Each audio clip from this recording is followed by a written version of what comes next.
tila naging tuloy-tuloy na talaga ang mutual understanding ng mayor ng Pasig City na si Vico Soto at ang Miss Universe 2018 na si Catriona Gray matapos nga umamin ang dalawa kumakailan lamang sa mga nungulit na mga netizens online at maging ng ilang mga showbiz insiders, mga columnist at vloggers na tumututok sa ngayon sa dalawa na posibleng magiging big love couple sa hinaharap. Kumakailan lamang nang nilinaw ni Catriona Gray na ang pakikipag-ugnayan niya sa social media kumakailan lamang kay Pasig City Mayor Vico Soto ay isang Instagram follow dahil sa isang programa at bilang paghaga sa magaling na mayor at pareho lang sila sa nasabing platform.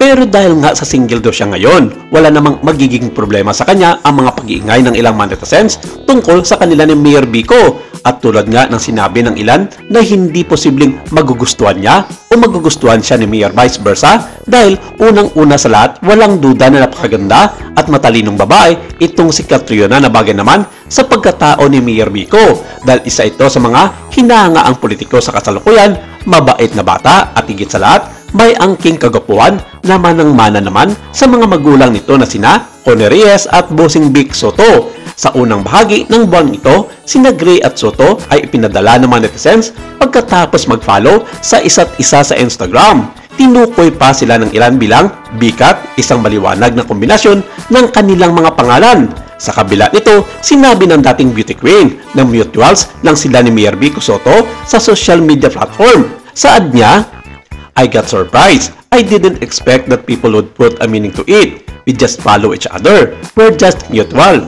And besides, there's no problem because I'm single now." Samantala, marami ang nag-react sa naging blind item ng grupo ni Christopher Min sa Showbiz Now na kasama sina Romel Chica at Wendell Alvarez tungkol nga sa isang batang politiko na nililink sa dalawang Gen Z star na aktibo naman sa ngayon sa showbiz. Sinabi ng mga ito, ayon sa kanilang mapagkatiwalaang source sa loob ng kampo ng nasabing politiko na birong sinabi sa kanyang mga staff na iisa lang daw ang pipiliin niya kung sakaling ma-inlove nga siya sa mga nasabing big star ng showbiz sa ngayon. Hindi man pinangalanan ng grupo ni Christopher Min ang mga sinasabing involved na personality, pero iisa lamang ang tinuturo ng mga netizens at ito ay walang iba kundi sina Mayor Vico, Catriona at Atasha Mulak.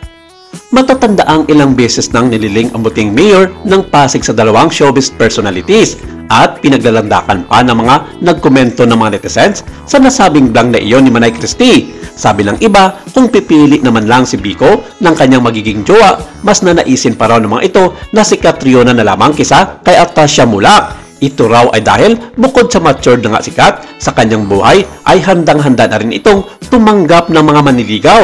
Kumpara raw kay Atasha, mukhang bata pa ito para kay Vico at very obvious naman na parang wala pa raw itong alam sa mundo ng pag-ibig.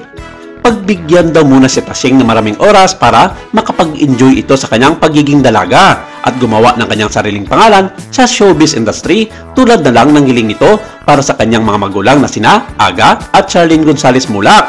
Ang Miss Universe 2018 title holder ay dating karelasyon ni Sam Melby at dapat pangang magpakasal sila noong taong 2024. Sa uli ay naghiwalay sila at kinumpirma ni Melby ang kanilang paghiwalay noong Pebrero ng taong 2025.